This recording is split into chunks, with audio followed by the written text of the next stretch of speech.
Okay, good morning, good afternoon, good evening, depending on when you listen to this presentation. My name is Victor, and I'm going to be your anchor in this Cisco Cybersecurity Essentials training. So if you are new to cybersecurity, if you've done cybersecurity in time past, if you need to refresh, if you need to have some heads up to what cybersecurity is about, then this presentation is for you. So it's going to be 4 modules, 4 chapters. So we're going to go through the need for security, protecting personal data, protecting organizational data, and all of the basics we need to understand, especially if you want to go into network security, you want to go into web security, you want to go into cloud security, you want to go into all the other aspects of security. So laying the foundation is very critical, is very important. Okay, in the channel, you have a complete digital forensics module. You have a Cisco Cyber Ops modules also. So you can check that up, and don't forget to subscribe, share with your friends, colleagues, enthusiasts interested in doing cybersecurity.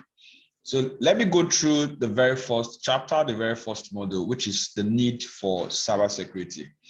So the question is, why do we need to talk about cybersecurity? Why do we need to have interest in cybersecurity? And the problem is that there's a great danger, right? There's a susceptibility for attacks every now and then. You have hackers, you have people that don't have, well, I say good in mind, trying to get different type of data that they're not supposed to have access to. So it then means that we need people to help us protect. We need people to help us guide those data. And it can actually be personal data. So we want to understand the different aspects of personal data, and of course the value. In cybersecurity, we talk about hack value. So hack value has to do with what benefits will a hacker gain if he compromise data, or if he has be able to accomplish a breach. What importance, right? So you have different hack values. It could be from low to medium to very high hack values. So it's this personal data, it is organizational data that makes it critical and important why we need to protect our cyberspace. So we want to define personal data. We want to explain why personal data is profitable to hackers. We want to look at organizational data, enterprise, corporate organizations, governments. They want to describe the impact. What is going to be the resultant effect if you have a security breach? Then, if you are new to cybersecurity, we want to look at attackers, cybersecurity professionals. How do they mitigate most of these attacks? Then, of course, we want to look at cyber warfare. At cyber warfare, we're looking at enterprises, we're looking at governments. Okay, let's start from the very first one, personal data. So anytime you hear the word cybersecurity, it's talking about protection of network systems. It might not even be a network system. It can just be a standalone system, right? So when you need to protect a standalone system, a network system, any of your IT infrastructure, you're trying to do cybersecurity. Like I normally tell students, so cybersecurity is actually a layer on top every other aspect of security. So you have websites. So we need websites to be secured. So we have networks. So we need networks to be secured. We have cloud applications and cloud servers. We need them to be secured. We have mobile apps. We need them to be secured. We have different aspects of tech, IT. We have access control systems. We need them to be secured. So when we're trying to secure them and prevent them from unauthorized usage, we call that cybersecurity, we call that ethical hacking and the rest. Now, why we call it ethical hacking is that at times we need to attempt to hack to see what vulnerabilities that we have, document them, and try to now implement countermeasures for them. Then you have what constitutes your personal data is also your online and your offline identity. So your identity that interact on a regular basis at home, that's your persona, your person, right?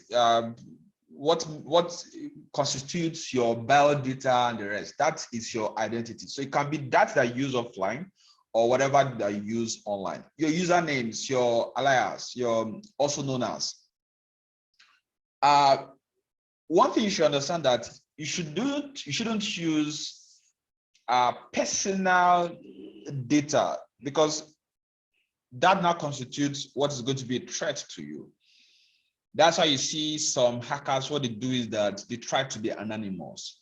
They use anonymizers, they use pseudonyms. So that's the countermeasure to helping to protect your identity. Now the thing is, you have to decide what you want to do, right? So we're not saying that nobody should see you online.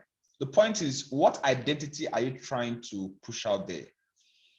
So a lot of people you could have 5 identities online. You can have identity as the religious person. You can have an identity as a successful business person. You can have an identity as this tech person. And that brings to mind a particular person that wanted to seek employment. A particular time, I was in the recruitment board. We're trying to do recruitment. And some of the questions you are asked, even in this age, you are asked of your social media handles. Even if you are not asked, some background checks are done on you. Now, the identity the person is trying to bring on board to work in terms of application for the job was completely different from the identity the person had online. So by the time we had some interviews, asked some questions, and now start checking his identity online, we saw that he had some sort of dual identity. So of course, he didn't qualify for that job. So some persons might have legitimate reasons why they want to use pseudonyms. Of course, some people can have other reasons why, inordinate ambitions and reasons why they have alias. So all this constitutes data. Other aspects of data as electronic health records. For some countries, for some institutions, for some government agencies, they have their health records implemented on a website or on an application or a mobile app or whatever. That constitutes data that the hacker is going to be wanting to get. They will have educational records.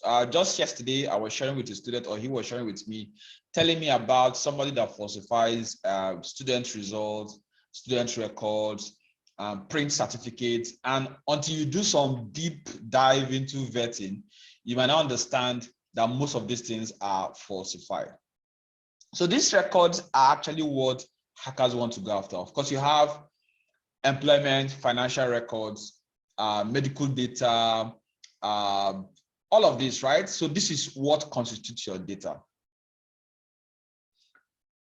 So where's your data? So you have medical records, you have store loyalty cards. Some big stores, they have this loyalty card that have your data, so that when you make purchases, you could get discounts. Now, online pictures, friends, strangers may also have a copy. The thing is, normally we see on social media platforms, when you update your location, if somebody walks through your account or goes through your account in the last 1 year, he can know all of the places that you always hang out. Now, anytime you tag people and you mention their names across social media platforms, people can know your acquaintances, people can know your friends, people can know your relatives, people can know your father, your mother, your friends and relatives. So strangers can also have a copy of this, and this is what they can use to build identity, build an identity. This is what also they can use to lure persons they cannot, persons they can get even when they cannot get you. And of course, your computer devices like your storage and other things you normally use to do your day-to-day activities. So personal data is also a target. So all of your online credentials, social engineering most of the times is going to be used to lure people to release most of this data. We're going to explore social engineering later on if we have the time. It's just you people trying to get to that human nature, that human nature that always wants to help, that human nature that wants to assist, that human nature that wants to give solutions to problems. And people can exploit that. For instance, you have somebody, his identity is being mimicked or cloned on a handle, and you've already, in your own account, you've already tagged all of your friends, your colleagues, your pals, and whatever. When this cloned account reach out to all of these other persons and say, okay, we need just $50 in institution and whatever, that is social engineering, right? So that person that social engineering is being done on is trying to have pity, is trying to have some kind of trying to render solution, trying to help.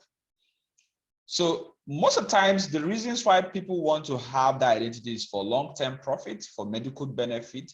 I've seen situations whereby a premium account is hacked, not because of the identity, so to say, just because of the fact that that particular account is a premium account. Take, for instance, if you are on a platform and you have let's take LinkedIn, for instance. In LinkedIn, you have a premium account. And with that premium account, you could advertise. In that premium account, you could take online courses for free, whatever amount of courses you want to take on LinkedIn. For instance, for most universities, you're running a PhD, you're running an MSc, most good schools will give you access to online platforms, to EDX, to Udemy, to LinkedIn, to so many of them. You have access to this platform so that you could do research, you could do whatever. People might want to have access to this, not because of you as a person, but because of the privilege you have to those platforms. I've seen this happen time without numbers. And of course, for instance, loans. Somebody might be trying to do that because of the loans he can get. You cannot get a loan. For every type of account, there's a type of loan you could get. There's always a limit. So if somebody has access to a particular type of account, it then means his allowable amount, it's now increased. And of course, that can be the reason for the target. Organizational data. Now, before we look at organizational data, there is this concept in cybersecurity which you should be very, very aware of. It's called the triad, the CIA triad. So it's called confidentiality, integrity, availability. So you cannot talk about cybersecurity without looking at this triad. There's an expansion of this particular triad. So we say confidentiality, integrity, availability. If you want to extend that, you say non-repudiation and authenticity or authentication. So these are the 5 elements of information security. So doing cybersecurity is actually you implementing these 5 elements within your IT infrastructure. So if you have a website, the question is, how do you implement confidentiality? So are you going to be using tools? Are you going to be using softwares? Are you going to be using some tricks? Are you going to be using some techniques? Are you going to be programming in a certain way? If you have a network, sorry, if you have a network, how do you implement integrity? How do you ensure that data is not being tampered with? If somebody tampers with data, of course, we shouldn't even allow that, right? If you keep a document today, you don't want to come back tomorrow and find out that that document has been tampered with. Or if it's a list of names, for instance, you don't want a situation whereby you now have more names, or a name has been deleted, or a name has been adjusted. That's integrity, accuracy, and trustworthiness of the information. Therefore, non-repudiation, for instance, non-repudiation, we talk about non-repudiation. We're talking about that the sender of a message cannot deny having sent a message, and the receiver of an information cannot deny having received the message, right? So you cannot deny that you have done something, and you cannot deny you have received something. WhatsApp, Facebook, Instagram, systems, softwares, websites. Another way we can look at non-repudiation is accountability. We want to be able to account for whoever we're giving access. If we make data available to somebody, how do we ensure that we know who have done something? That is non-repudiation. For instance, you can implement camera systems, you can implement access control systems, you can implement logbooks and the rest. You can implement a logging system that keeps tracks of, for instance, IP address of all of the persons that have access to data, all of the persons that have logged into that particular system, like keeping the IP address and the rest. So IT is typically, or IT security is typically hinged on these 5 elements. So no matter how far you go in cybersecurity, no matter how beginner level you want to talk about cybersecurity, it's hinged on these 5 things. So you're looking at systems, you're looking at controls, you're looking at administrative controls, you're looking at technical softwares you could implement to ensure you have these 5 elements. So I mean confidentiality, integrity, availability, non-repudiation, and authenticity. Sorry. Okay, there's a lab here. I'm going to share the lab files maybe later on in the course. So for the entire course, you have some aspects that are lab. So here, looking at comparing data with a hash. So hashing is just a way for us to maintain integrity. So I will share this later on at the end of the course. I will share the file, give you solutions and tell you how to do that, or we do that in a separate video. So the impact of a security breach. So what happens when we have a breach? So we can have ruined reputation, we can have vandalism, we can have theft. So it all depends on what hack value, what the goal of the attacker is. It can be just for revenue loss. It can be to steal intellectual property. It can be just to cause business discontinuity. We don't want that business to continue because he or she or that particular business is a competitor, right? So there are several reasons why people want to prefer, why people want to have a breach.